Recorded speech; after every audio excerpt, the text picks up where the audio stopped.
parts of these type of things, but there should be one because it is a special occasion, of course. 60 years old is very special, and you know, I think the first thing, I mean, I don't want to make big speeches. I just want to tell a lot of bloody bullshit lies and a little bit of truth mixed into it, because that's good. And the first thing is that we got some people who have travelled a long way, and they know Lisa, you know, they've known Lisa even longer than I have. So let's introduce some of the people here. I mean, we've obviously got, Rick who's known her for 60 years.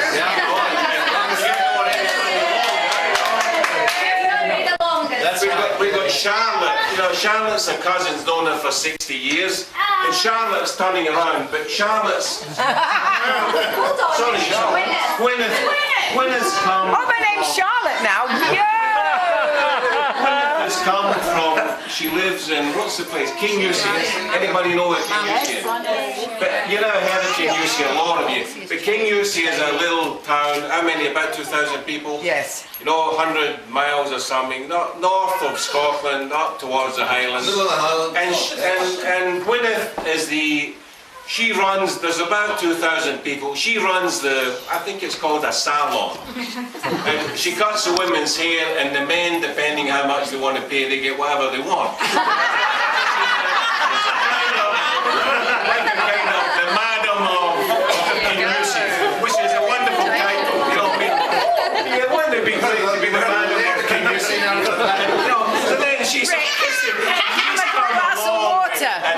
and then of course we've got, who else have we got? We've got Hugh and Christine who've also come from Scotland. Janice. We've got Jenny's come with Byron and the kids. Jenny and Byron from Queensland. A lot of people travel. Charlotte's come from Croydon. But she's not the bloody one yet from travelling. I'm talking about people. Oh, sorry. And then the people that know you, the people that know you longer than me, Charlotte. Yes. I mean, Charlotte's known her for what, I don't know, 48 years, 50, no, a long time, 12 years old or something. 12, yeah. I mean, I only met her when I was like, you know, 500 so, I years mean, old. you've known her since about 48 years. Wow. And here's somebody, the days when you used to go to Australia, you know, and you were never seen again. And you never seen your family and friends. That's so gone, because now you're sitting here and Lisa's gone. She's got her brother here, she's got her brother and sister, she's got her cousin, she's got her best friend, schoolmate. She's got the best man at her wedding, who is Fred. I mean, all these things that are here that is quite unusual. I mean, if you really think about it. Yeah. We were sitting talking the other night, and this is where Gwyneth arrived first, and she got on the grog and she started talking about I all don't know how that happened. she started talking all the stories idea. about the old days when they were young, and I said to her, I mean, after listening to all her stories, I said, there's a story you don't know, because there is a story which was actually fact. And none of them knew, maybe Rick might. But Lisa was very, very terrible person in her youth. A bit like Kirrily. No, chasing men and bad relationships. And Molly and Basil, her father, who were very, very lovely, proper people, were very worried about her, because I mean, she had a boyfriend who was a kind of bikey guy, and then she had a boyfriend who was a drunken guy from bloody next door called Jim. And then she had a farmer, and her father, see, this is true, her father, Basil, who had served in India during the war, right? Basil was he served in India, and he says, the Indians have got it right with this arranged marriage. So he came back and he said, I've got to intervene here. And he hired somebody to search the whole of bloody Scotland to find a suitable husband. And he found me! And when he got me, he may have had a secret meeting with me, and he said to me, now, would you be interested to marry my daughter? I've never seen her by now. And he says, I'll make it worth your while. I need to think about this for sure.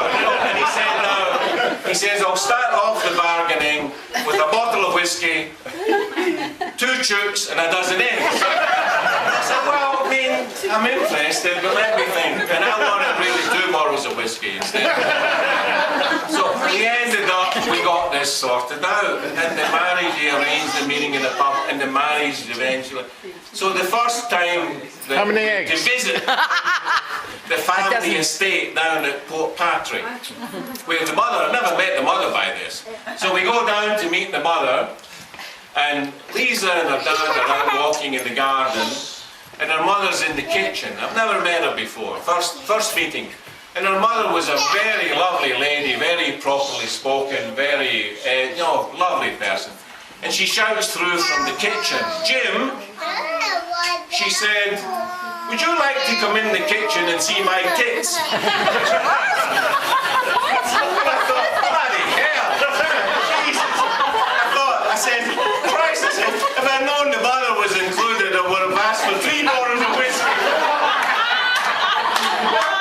And I walked into the kitchen, and near enough, she had a feeding table for the blue tits out in the garden.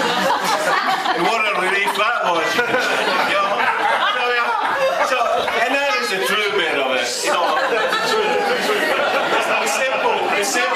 The simple fact is that 38 years later, whatever the reason was, whatever the arrangement or whatever, it's been a wonderful time.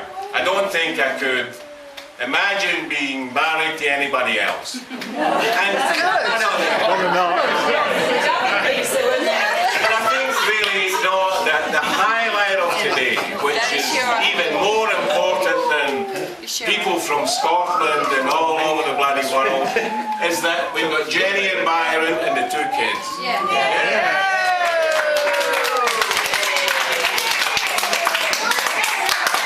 I think that's the thing. And you think of what they've been through. Yeah? Yes. It's just fantastic. So I think I want to just propose a toast. Yeah? To Lisa. Lisa. To a happy birthday and many more to come. Yeah, give me a little drop in the glass, see? See, she's always got an empty glass and I've always got a filled one. So. Cheers. Would anybody like to say something? I want to. See, the madam. The madam. Can you see? How much? Excuse me.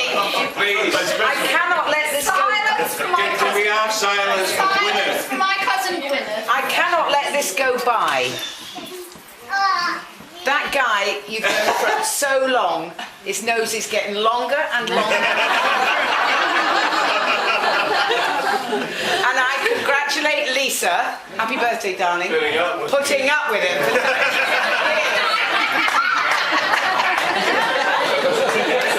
Well, I always thought Pawpaw was short for Grandpa, but I think it's for Pinocchio. Happy birthday to you. Happy birthday to you. Happy birthday, dear Lisa. Happy birthday now. Happy birthday.